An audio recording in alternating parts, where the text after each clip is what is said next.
لیں، لیکن ہم مسلمان ہونے کی حیثیت سے سب سے اولین فریضہ ہمارا یہ ہے، سب سے پہلا کام ہمارا یہ ہے کہ ہم اپنی عبادت کو بہترین بنانے کے لیے، اپنے اعتقادی پاور کو مستحکم کرنے کے لیے، اپنے معاملات کو بہترین کرنے کے لیے، اپنے ماحول کو خوشگوار بنانے کے لیے، اپنی زندگی کو خوشگوار کرنے کے لیے اگر ہم یہ چاہتے ہیں کہ ہم یہاں کامیاب ہو جائیں تو یقین مان کے چلیے آپ کو یہ کرنا ہوگا کہ سب سے پہلے آپ کو قرآن کی تلاوت کا علم حاصل کرنا ہوگا۔ رسالت علماء اہل سنت جشن دستار حفظ و ترک دارالعلوم محی الاسلام، دارالعلوم محی الاسلام، نعرہ تکبیر، نعرہ رسالت۔ اپنی نظر کو میری نظر سے بدل کے دیکھ، اگر دیکھنی ہو جنت مدینے میں چل کے دیکھ۔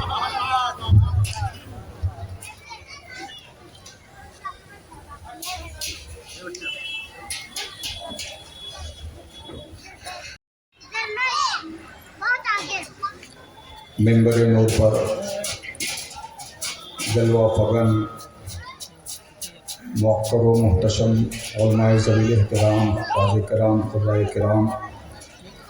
شورائے ذوی الاحترام، معزز سامعین کرام، السلام علیکم ورحمۃ اللہ تعالی وبرکاتہ۔ نحمدہ ونصلی ونسلم علی رسولہ الکریم، اما بعد۔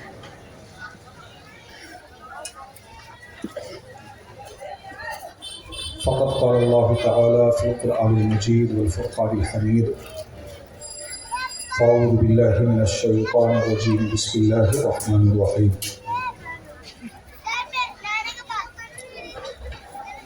الرحمن علم القرآن۔ آمنت باللہ، صدق اللہ مولانا العظیم، وبلغنا رسولہ النبی الامین المکین المتین المبین الرؤوف الرحیم، ونحن على ذلك لمن الشاہدین والشاکرین، والحمد للہ رب العالمین۔ آئیے ہم اور آپ مل کر انتہائی عقیدت و محبت کے ساتھ آقائے کل فخر رسول دانائے سبل السلام کا نذرانے عقیدت و محبت پیش کریں۔ بلند آواز سے پڑھیں، اللہم صلی علی سیدنا مولانا مولانا محمد وبارک وسلم، صلو علیہ الصلاۃ والسلام علیک یا رسول اللہ صلی اللہ تعالی علیہ وسلم۔ معزز حاضرین و سامعین، آپ اپنی پیشانی کی نگاہوں سے مشاہدہ کر رہے ہیں، ملاحظہ کر رہے ہیں کہ منبر نور پر دنیا سنیت کی عبقری اور معقر شخصیتیں جلوہ افروز ہیں۔ یقیناً ان علماء کرام کا کسی ایک اسٹیج پر اس طریقے سے جمع ہو جانا ہماری اور آپ کے لیے نہایت کامیابی اور کامرانی کی بات ہے۔ یہ جلسہ نور سالانہ دستار بندی کے نام سے موسوم ہے، جو ہر سال نہایت ہی اہتمام کے ساتھ، انصرام کے ساتھ اور انتہائی تذکر و احتشام کے ساتھ گونڈی کی سرزمین کا مرکزی ادارہ دارالعلوم محی الاسلام فیضان اشرف کی طرف سے کیا جاتا ہے، جس میں ہم اور آپ شرکت کی سعادتیں حاصل کیے ہوئے ہیں۔ اللہ تعالی ہماری اس شرکت کو اپنی بارگاہ میں قبول و مقبول فرما لے۔ تھوڑی دیر کے لیے ابھی میرے بعد آپ کو ادیب شہیر، خطیب بے نظیر حضرت العلامہ حضرت علامہ مولانا ڈاکٹر مفتی محمد مصور رضا صاحب قبلہ پورنیہ بہار سے تشریف لائے ہوئے، ان کا مکمل خطاب نایاب آپ تمامی حضرات کو سماعت فرمانی ہے۔ تھوڑی دیر کے لیے چند باتیں آپ کے ذہن نشین کرنے کے لیے میں یہاں پر کھڑا ہوا ہوں۔ اللہ تعالی ہمیں حق بولنے کی، آپ کو حق سننے کی توفیق رفیق عطا فرما دے۔ آپ دیکھ رہے ہیں ہمارے دائیں جانب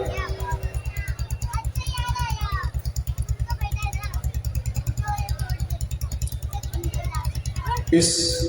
گونڈی کے موقر عالم دین، معمار قوم و ملت، مجاہد ملت، حضرت علامہ مولانا قاری محمد صدیق حسین صاحب قبلہ ناظم اعلیٰ دارالعلوم محی الاسلام فیضان اشرف جلوہ افروز ہیں۔ ہماری بائیں جانب گونڈی کی سرزمین پر بسنے والی بہت ساری شخصیتیں یقیناً جلوہ افروز ہیں اور دارالعلوم محی الاسلام فیضان اشرف کی تعمیر و ترقی میں بڑھ چڑھ کر حصے داری لینے والی شخصیت مجاہد دورہ رشید العلماء حضرت علامہ مولانا محمود عالم صاحب قبلہ رشیدی جو کچھ تکلیف کی وجہ سے منبر نور پر جلوہ افروز نہیں ہے، وہ ہمارے سامنے تشریف رکھتے ہیں۔ اللہ تعالیٰ ان کا سایہ کرم ہم تمام اساغیر پر دراز تر فرما دے۔ یہ جلسہ سالانہ جلسہ ہے دارالعلوم محی الاسلام فیضان اشرف کا۔ ہر سال اس ادارے سے، آپ کے تعاون سے، آپ ہی کے بیچ سے، آپ ہی کے بچے اس ادارے میں سالوں سال علم دین کی تعلیم حاصل کرتے ہیں اور ادارہ مکمل بہترین ضابطے اور نظم و نسق کے ساتھ ان کی تعلیم و تربیت کو مکمل دھیان دیتا ہے، اور اسی توجہ کا نتیجہ یہ ہوتا ہے کہ سال بھر میں ہر سال 2-4-6 بچے حافظ اور قاری بن کر آپ لوگوں کے سامنے آتے ہیں۔ بڑی خوش نصیبی کی بات ہے اور نہایت ہی مبارکباد ہیں اس ادارے کے ناظم اعلیٰ و سربراہ اعلیٰ حضرت علامہ صدیق حسین صاحب قبلہ اشرفی رضوی، جو نہایت انہماک کے ساتھ، نہایت ہی جد و جہد کے ساتھ، نہایت ہی کوشش کے ساتھ اس ادارے کو ہر روز ترقی کے راستے پر گامزن کیے ہوئے ہیں۔ یقیناً گونڈی کی سرزمین پر دارالعلوم محی الاسلام فیضان اشرف ایک مرکزی ادارہ، ایک مرکزی دارالعلوم اور ایک مرکزی تعلیم و تربیت گاہ کے نام سے جانا پہچانا جاتا ہے۔ یہ کوئی مبالغہ نہیں ہے، بلکہ اس علاقے میں آپ بھی رچتے بستے ہیں، یہاں پر رہتے ہیں، آپ سال میں ایک بار ضرور اس دارالعلوم کی کارکردگی کو اپنی آنکھوں سے ضرور مشاہدہ کرتے ہیں۔ ہر سال 4-6 بچوں کی دستار بندی، چاہے وہ حفاظ کی شکل میں ہو، چاہے وہ قرہ کی شکل میں ہو، یہاں پر دستار بندی کا اجلاس ہوتا ہے۔ بہترین طریقے سے آپ لوگ اپنی نظروں سے اس کو مشاہدہ کرتے ہیں اور پھر وہی بچے آپ کے درمیان جا کے علم دین کے فروغ و ارتقاء کے لیے کام انجام دینے کی کوشش کرتے ہیں۔ نہایت خوش نصیب ہوتے ہیں وہ والدین جن کے بچے حافظ قرآن بنتے ہیں، قاری قرآن بنتے ہیں۔ یہ وہ قرآن ہے جس کے متعلق اللہ تعالیٰ نے اس کی حفاظت و صیانت اور اس کے بقا اور تحفظ کی ذمہ داری پروردگار عالم نے اپنے ذمہ کرم پر لیا ہوا ہے۔ اس قرآن پاک کے متعلق ارشاد فرماتا ہے اِنَّا نَحْنُ نَزَّلْنَا الذِّكْرَ وَإِنَّا لَهُ لَحَافِظُونَ، بے شک ہم نے ہی اس کو نازل کیا ہے اور ہم ہی اس کی حفاظت کرنے والے ہیں۔ کتنے خوش نصیب ہیں وہ طلباء، وہ بچے جو سالوں سال محنت اور مشقت کر کے اسی اللہ تعالیٰ کے کلام بلاغت کو، اللہ تعالیٰ کے حکم کو، اس کے فرمان کو، اس کے کلام قطعی کو، یقینی کو نہایت ہی انہماک کے ساتھ، نہایت ہی جد و جہد کے ساتھ، نہایت ہی کوشش کے ساتھ، نہایت ہی جانفشانی کے ساتھ رکھتے ہیں اور ڈٹ کے اپنے سینوں میں اس کو محفوظ کر لیتے ہیں۔ یقیناً وہ سینہ کتنا مبارک ہے، اور وہ کتنا سینہ کتنا محفوظ ہے، اور وہ کتنا معتبر سینہ ہے جس سینے میں پروردگار عالم کا کلام موجزن ہو جایا کرتا ہے۔ آج ہم دنیا کے چند باتیں اگر اپنے سینے میں محفوظ کر لیتے ہیں تو اپنے آپ کو ہم ڈاکٹر کہلاتے ہیں۔ کوئی تھیوری ڈاکٹر کی، میڈیکل کی تھیوری ہم سیو کر لیتے ہیں تو ہم ڈاکٹر کہلاتے ہیں۔ کسی ایک عنوان پر ہم ریسرچ کرتے ہیں تو ہم پی ایچ ڈی کہلاتے ہیں، یعنی ڈاکٹر کہلاتے ہیں۔ کسی عنوان پر ہم بہترین تعلیم حاصل کرتے ہیں تو ہم انجینئر کہلاتے ہیں، ماسٹر کہلاتے ہیں، یا اور بھی شعبہ جات ہیں، اس نام سے ہم موسوم کیے جاتے ہیں۔ لیکن یاد کیجئے مسلمانوں، اللہ کا کلام بلاغت ہے جس کو اللہ نے جس کی حفاظت و صیانت کی ذمہ داری اپنے ذمہ کرم پر لی ہے، اور یقیناً ان بچوں نے رٹ رٹ کے اس کی تحفیظ کر کے اس کو حافظہ کر کے اپنے سینوں میں بسانے کی کوشش کی ہے۔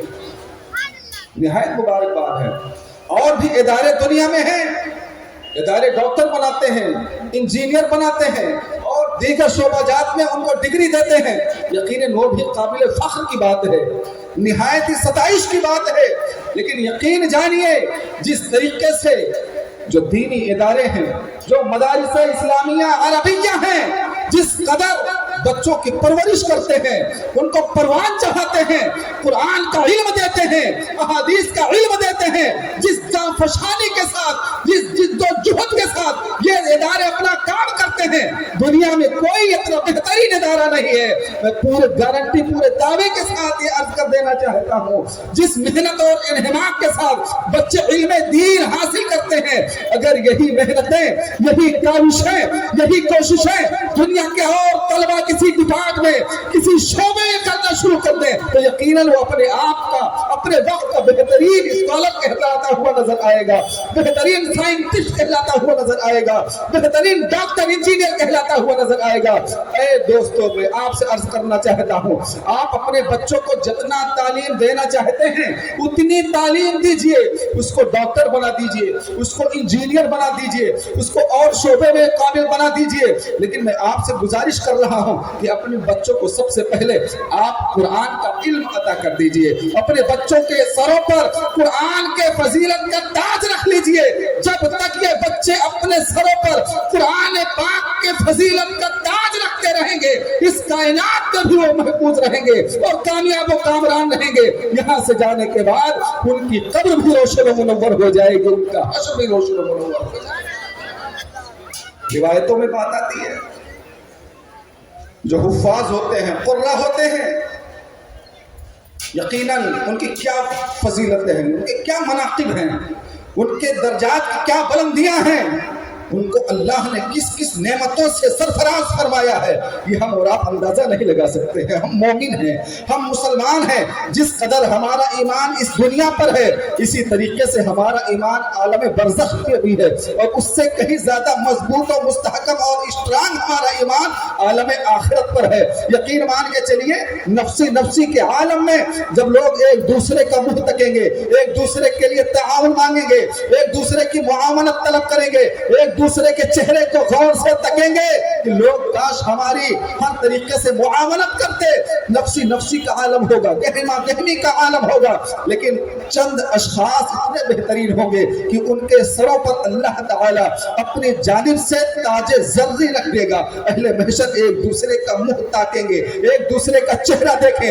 اور آپس میں گفتگو کریں گے، تبصرہ کریں گے، یہ کون لوگ ہیں کہ آج اس عالم نفسی نفسی میں ان لوگوں کے سروں پر اللہ تعالیٰ نے تاج زرری رکھ دیا ہے، تاج فضیلت رکھ دیا ہے، جس کو دیکھنے کے بعد اہل محشر کی آنکھیں خیرہ رکھتی ہوئی نظر آ رہی ہیں، تو غیب سے آواز آئے گی، اے لوگوں، یہ وہ حسین و جمیل لوگ ہیں، یہ وہ خاندانی لوگ ہیں، یہ وہ ایماندار لوگ ہیں، یہ وہ دیندار لوگ ہیں، یہ وہ اسلامی لوگ ہیں جنہوں نے دنیا میں اپنے بچوں کو ہمارے قرآن کا حفظ کرا دیا تھا، قرآن کا حافظ قرآن کر دیا تھا، ان کو قاری قرآن بنا دیا تھا۔ آج ان کو یہ بدلہ دیا جا رہا ہے کہ اہل محشر نفسی نفسی کے کرا رہے ہیں، لیکن ان کے سروں پر تاج زرری رکھ کر یہ بتایا جا رہا ہے کہ کاش تم بھی اپنے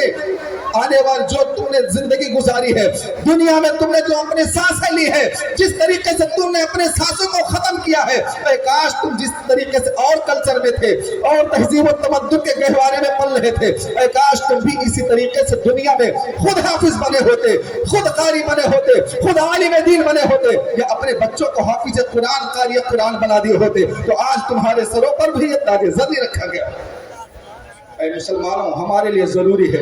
ہم کچھ بھی بنیں، ہم کچھ بھی کر لیں، لیکن ہم مسلمان ہونے کی حیثیت سے سب سے اولین فریضہ ہمارا یہ ہے، سب سے پہلا کام ہمارا یہ ہے کہ ہم اپنی عبادت کو بہترین بنانے کے لیے، اپنے اعتقادی پاور کو مستحکم کرنے کے لیے، اپنے معاملات کو بہترین کرنے کے لیے، اپنے ماحول کو خوشگوار بنانے کے لیے، اپنی زندگی کو خوشگوار کرنے کے لیے، اگر ہم یہ چاہتے ہیں کہ ہم یہاں کامیاب ہو جائیں